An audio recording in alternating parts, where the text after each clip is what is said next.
Kai Jones is one of the most talented backcountry skiers in the US. At just 19 years old, he's already skied some of the world's most impressive lines. For Kai, free skiing is in his blood. His dad and his uncles are dedicated snow athletes and filmmakers, and he's been adventuring in the mountains for as long as he can remember. When he was 13, Kai became a sponsored professional athlete. But even though he experienced a ton of success throughout his adolescence, Kai has also encountered some serious setbacks. In early 2023, he broke both of his legs skiing off a vertical drop in the backcountry. The accident forced him into a wheelchair for several months, and he wondered if he'd ever have a ski career again. The outcome was definitely undetermined. The home health doctor came in and said I'd never ski at the same level again. So there's definitely some low points, but I knew in my heart that I was going to do everything to get back to my sport. Today, Kai is back to skiing, and he's breaking the mold of what's possible in the mountains. Last year, he came out with some incredible films that highlight the direction his skiing has taken. More remote, more ambitious, and more intentional. I'm Shelby Stanger, and this is Wild Ideas Worth Living, an REI Co-op Studios production presented by Capital One and the REI Co-op MasterCard. Kai Jones, welcome to Wild Ideas Worth Living. I'm really excited to chat with you. Where are you right now? Right now I'm back home in Teton Valley. We're 30 minutes from Grand Teton and about 40 minutes from Jackson Hole.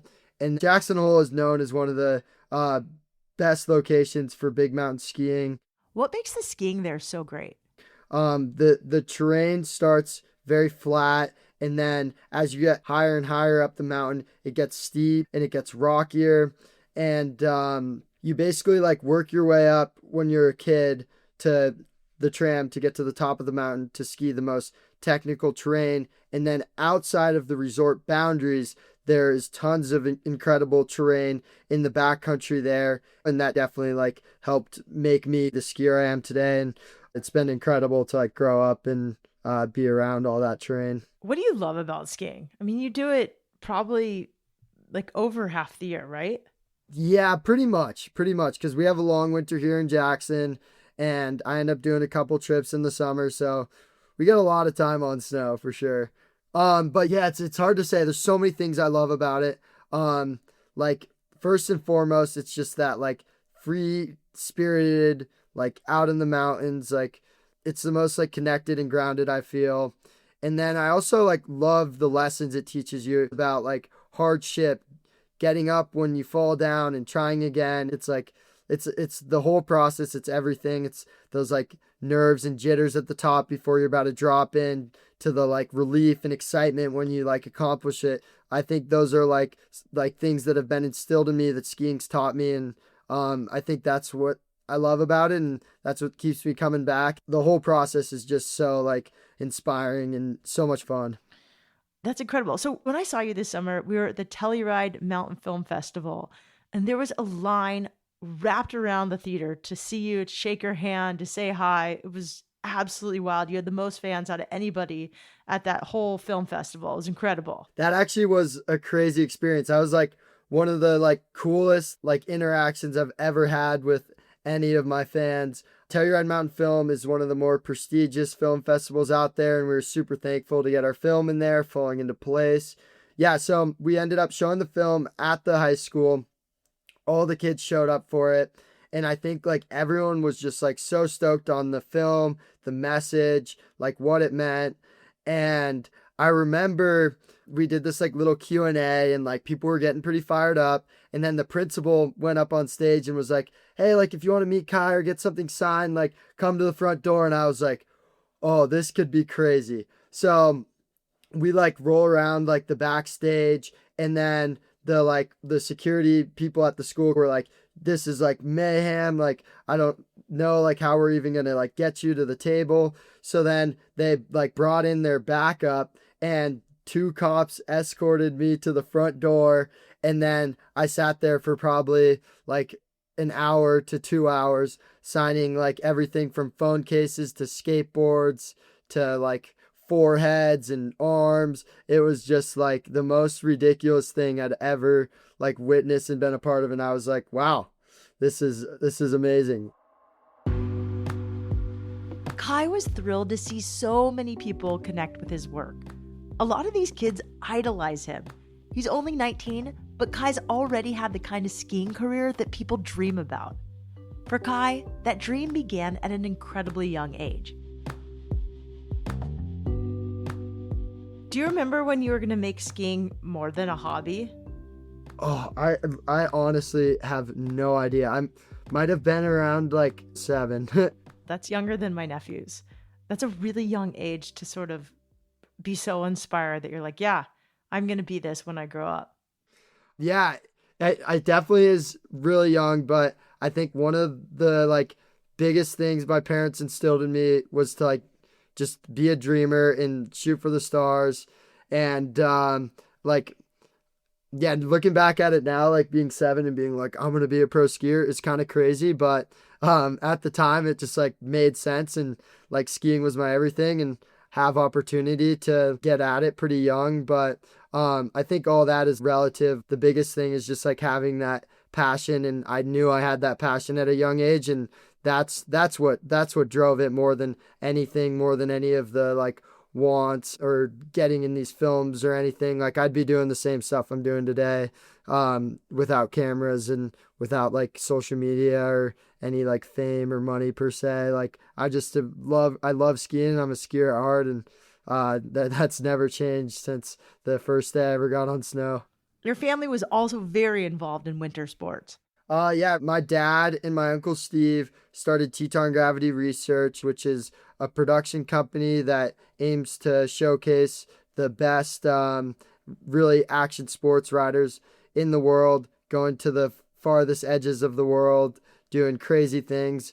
And then my uncle Jeremy was one of the best pro snowboarders of all time, and he started Jones Snowboards as well, which is super successful, and Protect Our Winners. So he's been a huge inspiration, and growing up in that was just incredibly inspiring. I was around like a lot of the best athletes in the world and got to see how they operated and how they worked to maintain themselves and get to where they are now.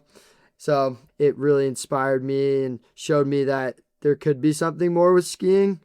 Was there ever any pressure, like just because of like who your parents were, who your family was, who your uncle was? I would say like for me, like I kind of talked about earlier, like I just love skiing and I was gonna like go down that road no matter what.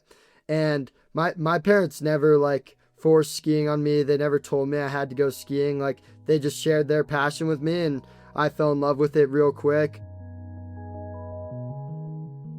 When Kai was just 11 years old, he was featured in Far Out, a ski film produced by Teton Gravity Research, also known as TGR. In the film, Kai skis a legendary double black diamond run in Jackson Hole called Corbett's Couloir. If you're not a skier, here's the quick translation. Corbett's is basically Jackson Hole's rite of passage. It's the line people travel to see, stand above, and maybe eventually ski down. It's a steep, narrow chute that starts with a drop that can be around 10 to 20 feet depending on conditions. And once you're in, you're locked into an extremely steep pitch with no real easy exit. That clip of 11-year-old Kai skiing Corbett's took off on YouTube, and it became a breakout moment for him.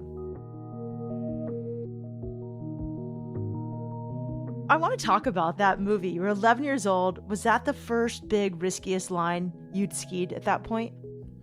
Yeah, so TGR was planning to do this like big shoot, and they had a contract with Jackson to make a project at the resort. And they were kind of like spinning a couple ideas around, and one of them was like this like Kai Jones, Tim Durkee segment. And the whole crew was really stoked on that because they'd like kind of seen what I had been up to that whole season and had some like good comp results to back it up. And then over spring break, which is a pretty short window. Me and Tim just skied all around Jackson, and Tim towed me into a bunch of famous lines out there. The most memorable being Smart Bastard, which was like a 40-foot cliff, by far the biggest cliff I'd ever hit.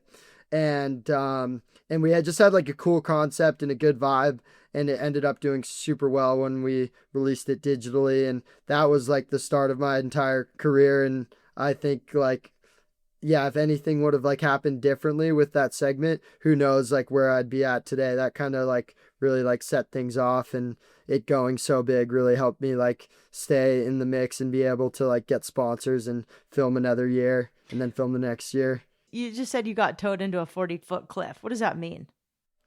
Yeah, so when I talk about towing in, it's more like in a mentorship role. So that year I was skiing with Tim Durchie, who's one of the best skiers to do it. And I was lucky enough to have him really take me under his wing. And when we went and hit this big 40-foot cliff, he just talked me through it. He showed me where to turn, where to take off, and really just like mentored me and gave me all the tools to be successful on the line. And yeah, it was a really good experience to do that with him. And yeah, that was the start of it all.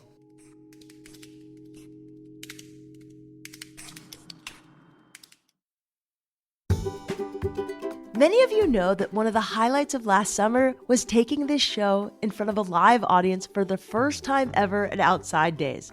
I'm excited to share that the festival is coming back bigger and better this year, May 29th through 31st in Denver, Colorado. Outside Days is a 3-day festival packed with music and outdoor fun. This year, the music lineup is stacked. Death Cab for Cutie, My Morning Jacket, Cage the Elephant, and many more. If you have the REI Co-op MasterCard, your festival gets even better. Card members get express entry, 15% off eligible festival merch, food, and beverage, plus access to the Capital One cardholder lounge to recharge between sets. Early bird pricing ends April 1st. Buy tickets now in the link in the show notes. Don't have the card? See if you're pre-approved for the REI Co-op MasterCard with no risk to your credit score. Apply today, and we'll see you in Denver. Terms apply.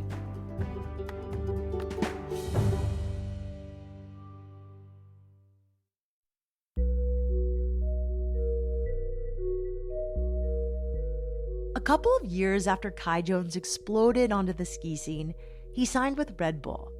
He was 13 years old at the time, which was extremely young to become a professional free skier.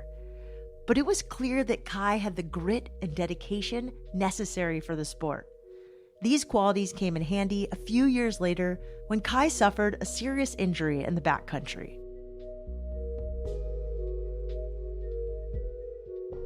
Not long ago, it was really not long ago, you had this major accident in Wyoming. Are you okay telling us what happened? Yeah, so January 1st, 2023, I'll never forget that day because it was like one of the best days of my skiing career. It was really good conditions, and I just remember like it was the first day filming. I just felt so on and ready to go for the winter, and that like set the pace for the whole season. And then we ended up exploring pretty deep, like South Wyoming, and we found this insane zone called the Cathedral. And to this day, the line that I skied there was the highlight of my entire career. I skied this 1,000-foot straight line chute. It was like at the widest 10 feet and at the skinniest probably 4 feet wide. By far the gnarliest thing I'd ever done. And just, I can't even describe the feelings I had after it. Like, I just like felt invincible, felt like a superhero. And then I went back up to go hit this other little chute. I rappelled into it, skied this chute. It had like a mandatory air at the bottom of it. And I took too much speed off of it, probably overshot it by like 10, 15 feet. And then I sublexed my shoulder. A sublex is when you dislocate your shoulder, but it naturally like pops back into place when you readjust your body. And I ended up having to take 2 weeks off, not really doing like any PT for it. I just like stayed home and worked on school. And I definitely like let my legs atrophy because I spent 2 weeks sitting on the couch doing homework, and just like not maintaining. And then, yeah, first day on March 7th, I was back on snow. We went out to this zone that I'd skied a bunch, and I skied this one line. It felt like pretty good. I was having like a little bit of like knee pain, but nothing too concerning. I was still going to go ski. And then earlier that year, I'd skied this line in the same zone, and I wanted to go get redemption on it. So I'm getting ready for the line. And I was weirdly like not nervous for this line, which I think is a super bad thing. Like your nerves and your fear are your body's way of like checking in and reminding you that like what you're doing has consequences.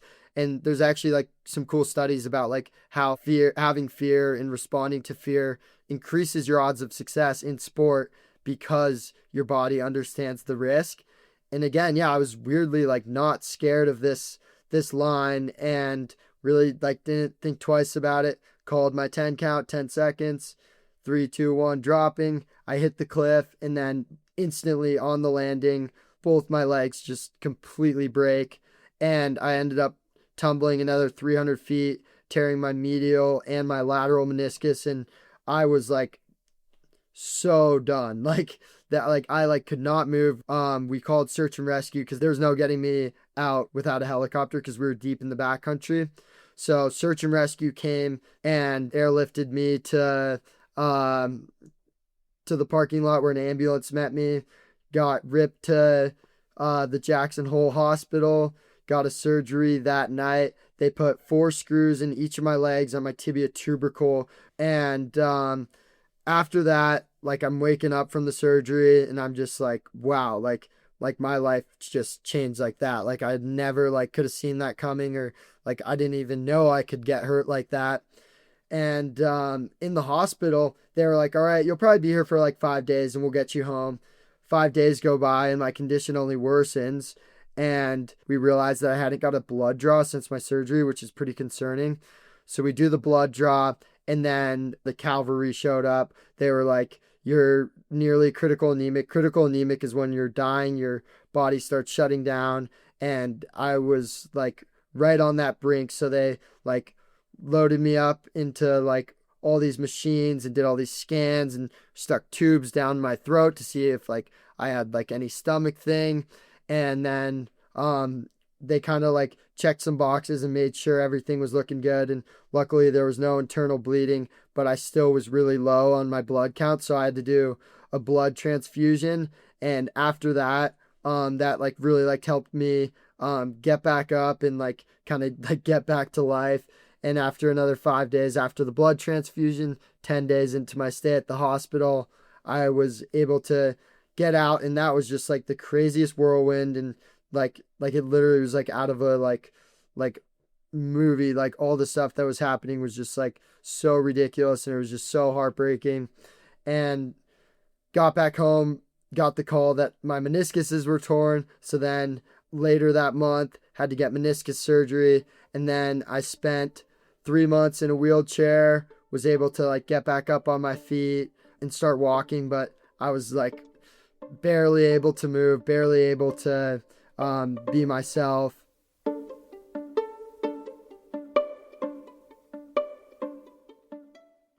How did you get through that time in the hospital? Like, was there a time where you're like, I don't know if I'm gonna be able to ski again, or did you kind of know like I'm gonna recover? Well, yeah, I mean, I was obviously like pretty motivated, but at that point in the hospital, and especially like being critical anemic, like I could barely get thoughts out. I just was trying to like get through the day and like eat food and sleep, and I was like all juiced up on crazy pain medication. So that period was kind of a blur. I got home, and that was like honestly the lowest point. My friends had all like moved my bed downstairs because I obviously like couldn't go up the stairs, and it like just finally like sunk in on me that this was like going to be a big deal, and the outcome was definitely undetermined. And then the home health doctor came in and said I'd never ski at the same level again.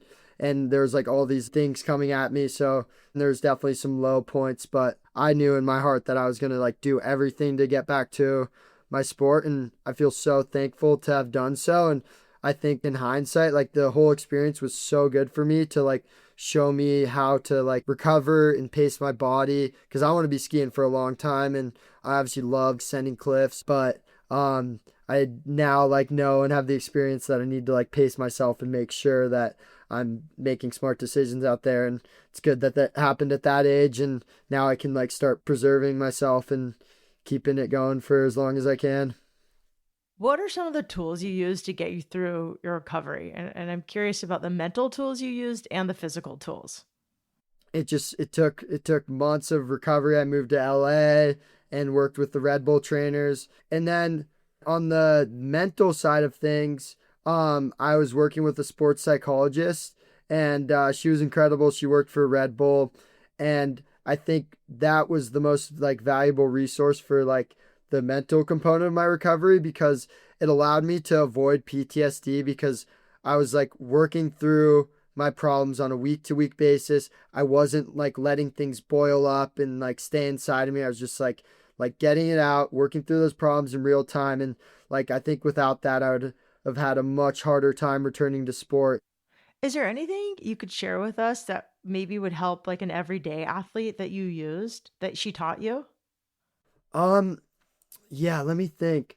I mean, like, yeah, again, like the biggest thing is just like using your network and the people around you to help you get through a hard experience. Like, people want to be there for you. And that took me a second to realize, and really leaning on my friends and my family and my PTs and trainers and everyone in the whole process helped me get through it. And I would have not came back if it wasn't for every one of them. So, if you're struggling to have a motivation to go to the gym, like go hit up your friend and be like, hey, will you go to the gym with me? Like, I guarantee you they're going to say yes and help you through it. And I definitely like tapped into that pretty hard. And that's what helped me a lot. I just had a good group of people around me that would come over and visit and play cards and board games with me.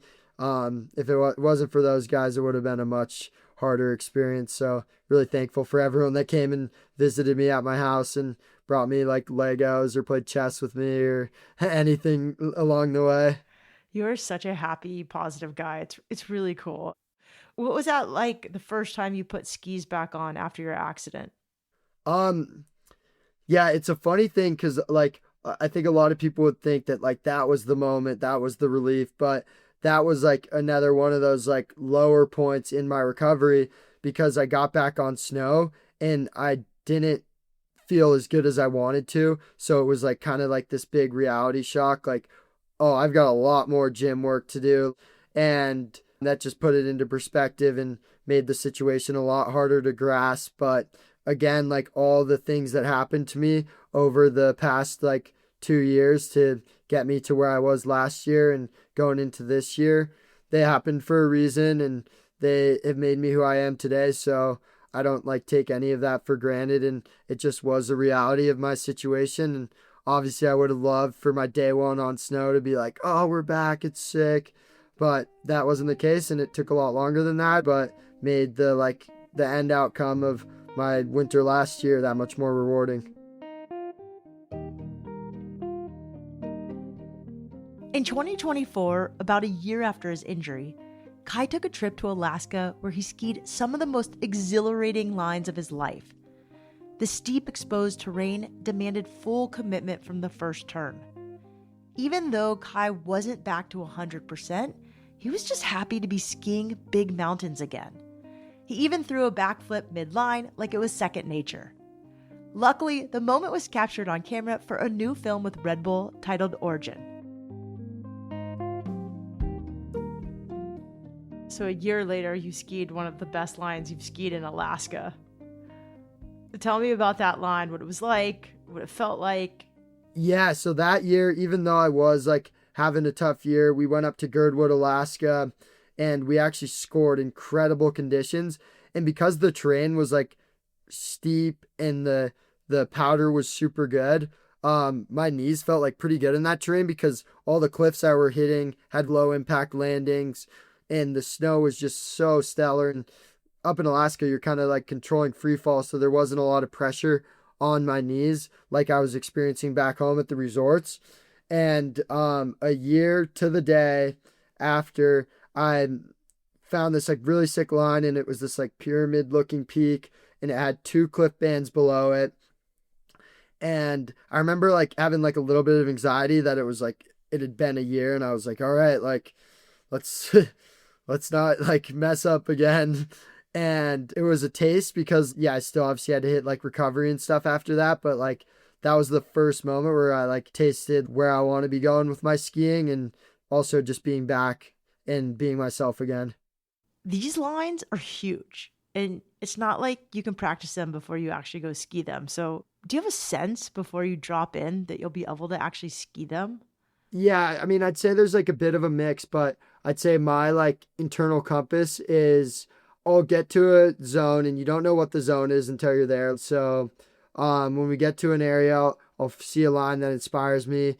And for the most part, like I'll study it, I'll get to the top, I'll be able to understand it and read it and then go for it. And there's nerves associated with that, but I know I can do it because of all my training.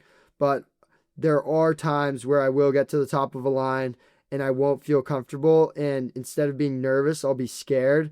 And the second you're scared, that's like when I know, like, okay, like this isn't worth it. Like, let's come back another day. So that's kind of how I make decisions out in the mountains. And it's just like really listening to your body and your mind. What's the difference between feeling nervous and feeling scared?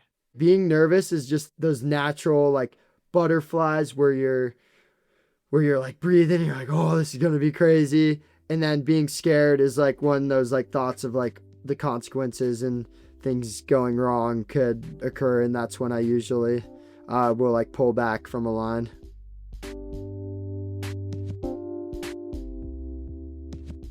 Last year, Kai had one of his best seasons yet.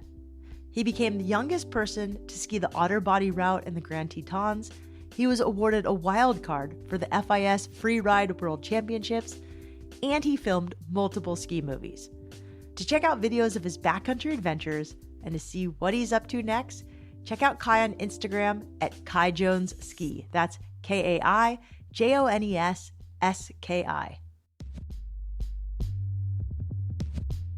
Wild Ideas Worth Living is part of the REI Podcast Network. It's hosted by me, Shelby Stanger, produced by Annie Fassler, Sylvia Thomas, and Sam Piers-Nitzberg of Puddle Creative. Our senior producer is Jenny Barber. Our executive producers are Paolo Motola and Joe Crosby. Thanks again to our partner, Capital One, and the REI Co-op MasterCard. As always, we love it when you follow the show, take time to rate it, and write a review wherever you listen. And remember, some of the best adventures happen when you follow your wildest ideas.